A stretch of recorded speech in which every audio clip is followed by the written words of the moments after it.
Baik, bismillahirrahmanirrahim. Assalamualaikum warahmatullahi wabarakatuh. Perkenalkan, kami mahasiswi dari Universitas Mataram, program studi Sosiologi angkatan 2020. Kami dari kelas Sosiologi B dengan anggota saya sendiri, Novi Ramdhani, Nabila Dwi Cahyani, dan Leni Tiara. Di sini kami akan membahas materi mengenai self-management guna memenuhi tugas mata kuliah dasar-dasar manajemen dengan dosen pengampu Bapak Insinyur Rosyadi Husaini Sayuti, MSc PhD. Baik, langsung saja. Di sini saya akan membahas materi pertama mengenai konsep dasar self-management. Self-management sendiri merupakan sebuah istilah yang akhir-akhir ini populer di kalangan ahli behavioral kontemporer. Istilah ini sering digunakan untuk menggambarkan pengubahan perilaku individu oleh dirinya sendiri. Adapun definisi self-management sangat banyak dan ada beberapa yang dikemukakan oleh ahli-ahli pendekatan perilaku. Definisi-definisi tersebut antara lain 1. Mahoney dan Torresen mengatakan self-management berkenaan dengan kesadaran dan keterampilan untuk mengatur keadaan sekitarnya yang mempengaruhi tingkah laku individu. Fauzan tahun 1992.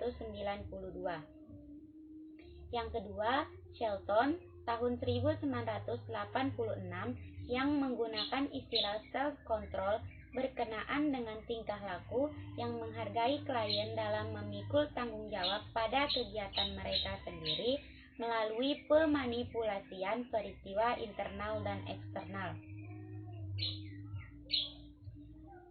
Self-management sendiri bertujuan untuk membantu konseli menyelesaikan sebuah masalah. Teknik ini menekankan pada pengubahan tingkah laku konseli yang dianggap merugikan orang lain. Dari beberapa pengertian di atas, maka dapat diambil kesimpulan bahwa teknik pengubahan perilaku self-management merupakan salah satu penerapan teori modifikasi perilaku dan merupakan gabungan teori behavioristik dan teori kognitif sosial. Hal ini merupakan salah satu dalam membantu konseli menyelesaikan masalah, karena di dalam teknik ini menekankan pada konseli untuk mengubah tingkah laku yang dianggap merugikan. Materi selanjutnya adalah karakteristik self-management. 1. Kombinasi dari strategi mengelola diri sendiri biasanya lebih berguna dari sebuah strategi tunggal. 2. Penggunaan strategi yang konsisten adalah esensial. 3. Penggunaan penguatan diri sendiri merupakan suatu komponen yang penting. 4. Tunjangan yang diberikan oleh lingkungan harus dipertahankan. 5. Perlu ditetapkan target yang realistis dan kemudian dievaluasi. 6. Dukungan lingkungan mutlak perlu untuk memelihara perubahan-perubahan yang merupakan hasil dari suatu program self-management. Saya akan menjelaskan aspek-aspek self-management. Ada beberapa aspek self-management yang bisa mulai kamu perhatikan. Beberapa di antaranya adalah sebagai berikut. Yang pertama, self-motivation. Self-motivation adalah kemampuan untuk memotivasi diri sendiri. Kamu bisa memulai dan menyelesaikan pekerjaan tanpa perlu diminta oleh orang lain. Yang kedua, goal setting. Sebagai seseorang dengan kemampuan goal setting yang tinggi, kamu bisa menetapkan tujuan jangka pendek dan tujuan jangka panjang. Yang ketiga, time management. Waktu adalah sesuatu yang amat berharga. Bahkan banyak orang yang menyebut waktu adalah uang. Sebagai seseorang dengan self-management yang baik, kamu tentu memiliki time management yang baik. Yang keempat, stress management. Menurut Global Organization of Stress, 80% karyawan merasa stres saat bekerja.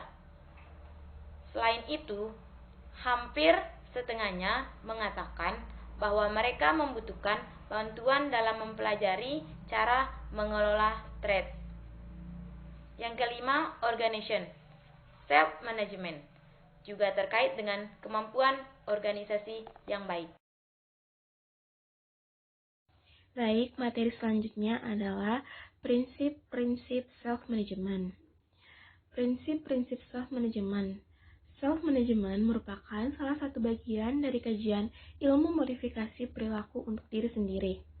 Pada dasarnya, prinsip modifikasi perilaku oleh orang lain maupun modifikasi perilaku oleh diri sendiri adalah sama.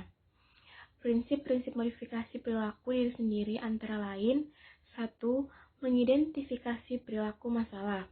Prinsip ini sangat penting dalam usaha mengubah perilaku diri sendiri, memilih dan merinci perilaku masalah atau perilaku yang akan diubah, akan memudahkan dalam menentukan langkah-langkah pengelolaan diri. 2. Mendefinisikan perilaku masalah. Pengubahan perilaku akan menjadi lebih mudah apabila terdefinisikan dengan spesifik dan operasional. Perincian perilaku masalah harus jelas, dapat diobservasi dan dapat diukur. 3. Mencatat atau merekam perilaku. Sebelum melakukan rencana pengubahan perilaku, perlu dilakukan rekaman perilaku. Perekaman perilaku akan membantu pengidentifikasian untuk perilaku yang tidak dikehendaki dan yang diterima dari pelaku. 4. Merubah kebiasaan untuk merubah perilaku. Maksud dari prinsip ini adalah dengan mengubah kebiasaan, diharapkan perilaku akan berubah. Tujuan self-management. Tujuan dari self-management adalah pengembangan perilaku yang lebih adaptif dan konseli. Konsep dasar dari self-management adalah: yang pertama, proses pengubahan tingkah laku dengan satu atau lebih strategi melalui pengolahan tingkah laku internal dan eksternal individu. Yang kedua, penerimaan individu terhadap program perubahan perilaku menjadi syarat yang mendasar untuk menumbuhkan motivasi individu. Yang ketiga, partisipasi individu untuk menjadi agar perubahan menjadi hal yang sangat penting. Yang keempat, generalisasi dan tetap mempertahankan hasil akhir dengan jalan mendorong individu untuk menerima tanggung jawab menjalankan strategi dalam kehidupan sehari-hari. Yang kelima, perubahan bisa dihadirkan dengan mengajarkan kepada individu menggunakan keterampilan menangani masalah. Selanjutnya yaitu mengenai manfaat self-management. Adapun manfaat dari penerapan program self-management yaitu: 1. Membantu individu untuk dapat mengelola diri baik pikiran, perasaan, dan perbuatan sehingga dapat berkembang secara optimal. Yang kedua, dengan melibatkan individu secara aktif maka akan menimbulkan perasaan bebas dari kontrol orang lain. Yang ketiga, dengan meletakkan tanggung jawab perubahan sepenuhnya kepada individu, maka dia akan menganggap bahwa perubahan yang terjadi tersebut karena usahanya sendiri dan hal tersebut akan lebih tahan lama. Yang keempat, individu dapat semakin mampu untuk menjalani hidup yang diarahkan sendiri dan tidak akan tergantung lagi pada konselor untuk berurusan dengan masalah mereka. Langkah-langkah strategi self-management. Cormier tahun 1985 memberikan tahap-tahap dalam self-management sebagai berikut. Tahap pertama, konseli mengidentifikasi dan mencatat sasaran perilaku dan mengontrol penyebab serta akibatnya. Tahap kedua, konseli mengidentifikasi perilaku yang diharapkan arah perubahannya. Tahap ketiga, konseli menjelaskan kemungkinan strategi pengelolaan diri atau self-management. Tahap keempat, konseli memilih satu atau lebih strategi self-management. Tahap kelima, konseli menyatakan sebagai persetujuan untuk menggunakan strategi self-management. Tahap keenam, konselor memberikan instruksi dan model strategi yang dipilih. Tahap ketujuh, konseli mengulang pemahaman strategi yang dipilih. Tahap ke-8, konseli menggunakan strategi yang dipilih. Tahap ke-9, konseli menggunakan strategi yang dipilih.